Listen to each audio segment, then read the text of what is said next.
आइए दोस्तों, आज आप जानकारी लेंगे मुगल वंश की। मुगल वंश का समय 1526 से 1857 तक रहा। मुगल वंश 1526 से 1857 तक रहा। मुगलों की राजकाज भाषा फारसी थी। मुगलों की राजकाज भाषा फारसी थी और हाँ, दिल्ली सल्तनत के शासकों की भी राजकाज भाषा फारसी रही थी। मुगल वंश में कुल प्रतापी शासक औरंगजेब तक रहे थे। तो इनका जो क्रम है वह है बाबर। बाबर का पुत्र था हुमायूं। हुमायूं का पुत्र था अकबर। अकबर का पुत्र था जहांगीर। अकबर का पुत्र था जहांगीर और जहांगीर का पुत्र था शाहजहां और शाहजहां का पुत्र था शाहजहां और शाहजहां का पुत्र था औरंगजेब। औरंगजेब के बाद मुगल वंश का पतन प्रारंभ हो जाता है और छोटे मोटे शासक होते हैं। तो मुगल वंश की स्थापना बाबर ने की थी। मुगल वंश की स्थापना बाबर ने की थी। बाबर का जन्म 1483 में फरगना हुआ था। बाबर का जन्म 1483 में फरगना हुआ था। ये अपने पिता की तरफ से मंगोल वंश का था। ये मंगोल वंश अथवा इसे कहना चाहिए तैमूर वंश। ये मंगोल वंश था तैमूर वंश का पांचवा वंशज था। जबकि अपनी माँ की तरफ से चगताई वंश का बाबर 14वां वंशज था। बाबर मंगोलों की तरफ से 5वां वंशज और चगताई वंश की तरफ से ये 14वां वंशज था। चगताई वंश से इसकी माँ थी कुतलुग नगार। बाबर के पिता का नाम उमर शेख मिर्जा और बाबर की माँ का नाम कुतलुग नगार था। तो उमर शेख मिर्जा मंगोल वंशज थे। उमर शेख मिर्जा ये मंगोल वंशज थे और इनकी माँ कुतलुग निगार माँ कुतलुग निगार ये चगताई वंश से थी। तो बाबर ने अपनी छवि मंगोल वंश के रूप में नहीं हासिल करना चाहिए। क्यों? कि मंगोल दुर्दांत आक्रमणकारी के नाम से बदनाम थे। ये बड़ी मात्रा में नरसंहार किया करते थे। महिलाओं, बच्चों, बूढ़ों को सबको मार के गर्दन को ये अपने भाले में लटका के चला करते थे। तो बाबर था तो दुर्दांत आक्रमणकारी, लेकिन अपनी पहचान दुर्दांत के रूप में नहीं दिखाना चाहता था। तो बाबर ने अपनी मंगोलों से पहचान छुपाने की कोशिश की और इसने अपना वंश का नाम बदलकर मंगोल वंश से बदलकर इसने अपने वंश का नाम रखा मुगल वंश। इसने अपने वंश का नाम मुगल वंश रखा। बाबर अपनी दादी की सहायता से, बाबर की दादी थी एहसान दौलत। बाबर की दादी थी एहसान दौलत बेगम। बाबर अपनी दादी एहसान दौलत बेगम की सहायता से 13 वर्ष की अवस्था में सर्वप्रथम छोटे से साम्राज्य फरगना का शासक बनता है। बाबर के पिता उमर शेख मिर्जा की मृत्यु 1504 में हो जाती है। बाबर के पिता उमर शेख मिर्जा की मृत्यु 1504 में हो जाती है। तो बाबर के हाथ में पूर्ण सत्ता आ जाती है। बाबर के हाथ में पूर्ण सत्ता आ जाती है तो ये अपनी सत्ता का लगातार विस्तार करने का प्रयास करता है। तो ये भारत में सर्वप्रथम 1504 में काबुल अभियान के लिए आता है। बाबर 1504 में जब पूर्ण सत्ता हासिल करता है तो 1504 में ये काबुल अभियान के लिए आता है और काबुल पर विजय प्राप्त करता है तो अपनी उपाधि पादशाह धारण करता है। इसने अपने पूर्वजों की उपाधि को त्यागा। पूर्वजों की उपाधि धारण नहीं की थी। इनके पूर्वज मिर्जा की उपाधि धारण करते थे, लेकिन इसने पादशाह की उपाधि धारण की और इसकी पहली विजय 1504 में हुई थी। पहली विजय 1504 में काबुल में हुई थी। बाबर की पहली हार 1501 में, ये 1501 में भारत में आया था। ये इसने 1501 में सर ए पुल का युद्ध लड़ा था। 1501 में सर ए पुल का युद्ध लड़ा। उस समय यहाँ का शासक सैबान खां था। तो बाबर ने भारत में पहली बार 1501 में सैबान खां के विरुद्ध युद्ध लड़ा, जो सर ए पुल का युद्ध था। बाबर की इसमें पहली बार पराजय हुई थी। बाबर ने 1504 में काबुल अभियान में विजय प्राप्त की और अपनी उपाधि पादशाह की धारण की। बाबर ने 1519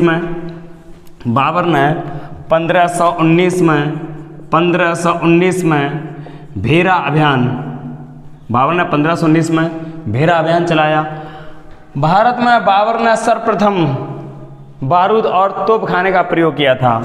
भेरा अभियान में बारूद और तोप का प्रयोग बाबर ने भारत में सर्वप्रथम किया था। भेरा अभियान जो था वो यूसुफ जाइयों के विरुद्ध था। बाबर ने इन पर भी विजय प्राप्त की। हाँ, अगर बात करी जाए बारूद की, तो इस उत्तर भारत में पहली बार जो युद्ध में तोप और बारूद का प्रयोग तो बाबर ने किया था, जबकि दक्षिण भारत में इससे पहले तोप और बारूद का प्रयोग संगमवंश में हो चुका था, संगमवंश में किया गया था। 1519 में भेरा अभियान में यूसुफ जाइयों के विरुद्ध था, जिसमें बाबर ने सर्वप्रथम बारूद और तोप का प्रयोग किया। बाबर ने 1526 में बाबर को 3 व्यक्तियों ने आमंत्रित किया था। एक था राणा सांगा, मेवाड़ का शासक। राणा सांगा ने बाबर को आमंत्रित किया। एक था दौलत खां, पंजाब का शासक दौलत खां, और चाचा इब्राहिम लोदी का चाचा था आलम खां। तो 1526 में राणा सांगा, दौलत खां और आलम खां ने बाबर को इब्राहिम लोदी पर आक्रमण करने के लिए आमंत्रित किया। तो 1506 में इब्राहिम लोदी ने पानीपत के प्रथम युद्ध में 1526 में बाबर ने पानीपत के प्रथम युद्ध में इब्राहिम लोदी को पराजित कर, इब्राहिम लोदी वंश का अंतिम शासक था इब्राहिम लोदी को पराजित कर मुगल वंश की स्थापना की। बाबर जो भी धन लूट के लाता था, ये अपने बीचों बीच आंगन में डाल दिया करता था और नगरवासियों से कहता था कि जिसे धन लूटना है लूट ले। तो बाबर की ये नीति उदार नीति मानी गई और बाबर को उदार नीति के कारण कलंदर भी कहा गया। जबकि बाबर का जो हकीकत में नाम था वह जहीरुद्दीन था। बाबर का नाम जहीरुद्दीन था और हुमायूं का नाम नसीरुद्दीन था और अकबर का नाम जलाउद्दीन था। तो बाबर को कलंदर भी कहा गया। बाबर ने बादशाह की उपाधि धारण की। बाबर का रियल नाम जो था, हकीकत नाम, वो जहीरुद्दीन था। बाबर ने पानीपत के प्रथम युद्ध में तुगलमा पद्धति का प्रारंभ किया। तुगलमा पद्धति क्या थी? जैसे ये युद्ध का मैदान होता था, इधर से भी सेना आती थी और इधर से भी सेना आती थी। तो बाबर ने सेना को पीछे से भी हमले करने के लिए, जैसे सामने सेना आया करती थी, लेकिन बाबर कुछ सेना पीछे से भी लगा दिया करता था। आगे से भी सैनिक हुआ करते थे जो तोप और हाथी घोड़े के साथ हुआ करते थे, और कुछ सैनिकों को पीछे से भी भेज दिया करता था। पीछे से भेजने वाली पद्धति ही इसकी तुगलमा पद्धति कहलाई थी। और एक छुपकर पत्थर मार करने वाली एक पद्धति थी जो कभी गोरिल्ला पद्धति के नाम से जानी गई थी। तो भारत में गोरिल्ला नीति या गोरिल्ला पद्धति से जो युद्ध प्रारंभ किया था वह शिवाजी ने किया था और तुगलमा पद्धति से बाबर ने किया था। बाबर ने युद्ध की तुगलमा पद्धति पानीपत के युद्ध में प्रारंभ की और बाबर ने सबसे पहले तोप का प्रयोग भेरा अभियान के तहत किया था। बाबर ने सर्वप्रथम तोप का प्रयोग भेरा अभियान में किया था। इसके दरबार में एक तोपची था, एक बंदूकची था। एक तोप चलाने वाला तोपची और बंदूक चलाने वाला बंदूकची। तो इसके दरबार में जो बंदूकची हुआ करता था, बंदूकची, बंदूकची। बाबर के दरबार में जो बंदूकची था उसका नाम था उस्ताद मुस्तफ़ा, उस्ताद मुस्तफ़ा। बाबर के दरबार में बंदूकची उस्ताद मुस्तफ़ा था और तोपची, तोपची था उस्ताद अली, उस्ताद अली। तो बाबर के दरबार में बंदूकची उस्ताद मुस्तफ़ा था और तोपची उस्ताद अली था। बाबर ने अपनी आत्मकथा तुर्की भाषा में लिखी, जबकि मुगलों की राजकाज भाषा फारसी थी। इसने अपनी आत्मकथा तुर्की भाषा में लिखी जिसका नाम था तुजुक ए बाबरी, तुजुक ए बाबरी। बाबर ने आत्मकथा तुजुक ए बाबरी की रचना की जैसे, और एक पुस्तक थी बाबर नामा। तुजुक ए बाबरी और बाबर नामा पुस्तक रचना की जैसे अब्दुल रहीम खान खाना ने, अब्दुल रहीम खाने खाना, अब्दुल रहीम खाने खाना ने तुजुक ए बाबरी और बाबरनामा जो तुर्की भाषा में थी इनका अनुवाद किस भाषा में किया? फारसी भाषा में किया था। इनका अनुवाद फारसी भाषा में किया था। बाबर ने भारत में सर्वप्रथम 4 बाग शैली का प्रारंभ किया था। बाबर ने भारत में सर्वप्रथम 4 बाग शैली का प्रारंभ किया, 4 बाग शैली का प्रारंभ किया। अतः बाबर को उपवन का राजकुमार भी कहा गया, बाबर को उपवन का राजकुमार भी कहा गया। बाबर अपनी डायरी में लिखता है कि ऐसे बाग बगीचे हों जिसमें बहता पानी हो। ये उक्ति बाबर की है। बाबर ने मरते समय हुमायूं से कहा था, बाबर ने मरते समय हुमायूं से कहा था, अपने पुत्र हुमायूं से कहा था कि ये संसार उसका है जो परिश्रम करता है। ये उक्ति बाबर की है। बाबर ने हुमायूं से कहा था ये संसार उसका है जो परिश्रम करता है, क्योंकि जो हुमायूं था ये ज़्यादा परिश्रम नहीं करता था, ये पक्का नशेड़ी था, मतलब नशे में धुत रहता था। तो बाबर हुमायूं को शिक्षा दे गया था। बाबर ने और दूसरी शिक्षा दी थी कि मेरी मृत्यु के बाद अपने साम्राज्य को 4 भागों में, चारों भाइयों में बराबर बांट लेना। बाबर के 4 पुत्र थे, हुमायूं, हिंदाल, अस्करी और कामरान। बाबर के 4 पुत्र थे, हुमायूं, हिंदाल, अस्करी, कामरान। हुमायूं सबसे बड़ा पुत्र था, तो हुमायूं से कहा था कि अपने साम्राज्य को 4 भाइयों में बराबर बांट लेना। तो बाबर ने के कहने पर हुमायूं ने अपने साम्राज्य को 4 बराबर भाइयों में बांट दिया था। तो इसकी शक्ति छीड़ हो गई थी, जो कई बार वैसे फिर युद्ध में पराजित भी होना पड़ा था। बाबर ने अगली बात कही थी कि मेरे मरने के बाद मेरी लाश को मेरी मातृभूमि पर ही दफनाना। लेकिन हुमायूं, जब बाबर मरता है तो हुमायूं बाबर को पहले आगरा में ही दफना देता है, क्योंकि वह नशे में रहता है, उसे ये याद नहीं रहता कि पिताजी कह गए थे।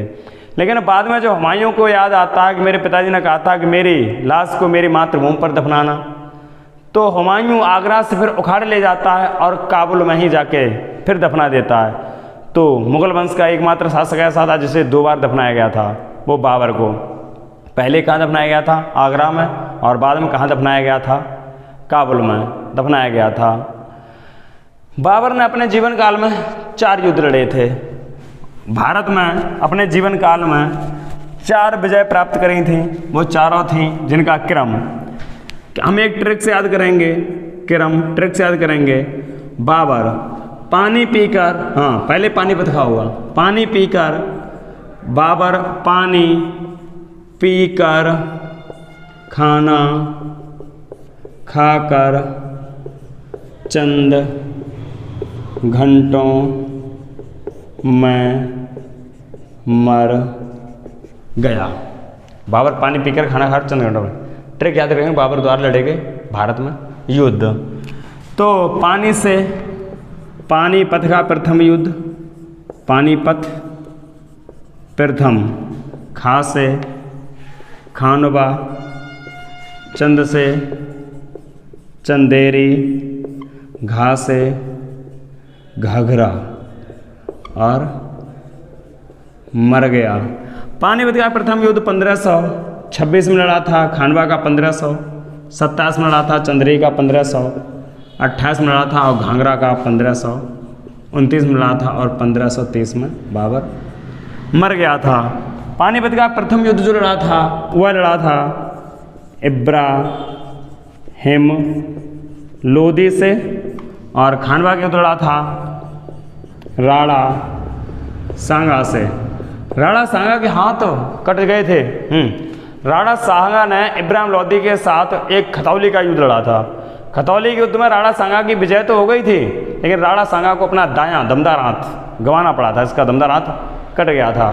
तो राणा सांगा को इस बात का भय था कि कहीं इब्राहिम लोदी अपनी पराजय का बदला लेने के लिए पुनः राणा सांगा पर आक्रमण न कर दे, और राणा सांगा का एक हाथ कट चुका था, तो राणा सांगा की पराजय सुनिश्चित थी इब्राहिम लोदी से। तो राणा सांगा ने इब्राहिम लोदी को पराजित कराने के लिए बाबर को आमंत्रित किया था। तो बाबर ने पहले तो इब्राहिम लोदी को पराजित किया, उसके बाद राणा सांगा की कमी पता थी, तो उसके बाद तुरंत अगली बार राणा सांगा को भी पराजित कर दिया। राणा सांगा को खानवा युद्ध में जब पराजित किया था, तब बाबर ने गाजी की उपाधि धारण करी थी। बाबर ने खानवा के युद्ध में गाजी की उपाधि धारण करी थी, जबकि काबुल के विजय पर बाबर ने पादशाह की उपाधि धारण करी थी काबुल विजय पर, और खानवा के विजय पर इसने गाजी की उपाधि धारण करी थी। क्यों इब्राहिम लोदी को पराजित किया? वो 3 लोगों का संयोग था, आलम खां, दौलत खां और राणा सांगा। फिर राणा सांगा की कमजोरी पता थी, क्योंकि राणा सांगा ने आमंत्रित किया था और अपनी कमजोरी बता दी, मेरा दायां हाथ कट चुका है, हो सकता है ये मुझे पराजित कर दे। तो अगली बार बाबर ने राणा सांगा को भी पराजित कर दिया। चंदेरी के युद्ध में मेदिनी राय को पराजित किया, चंदेरी के युद्ध में मेदिनी राय को पराजित किया, और घाघरा के युद्ध में अफगानों को पराजित किया।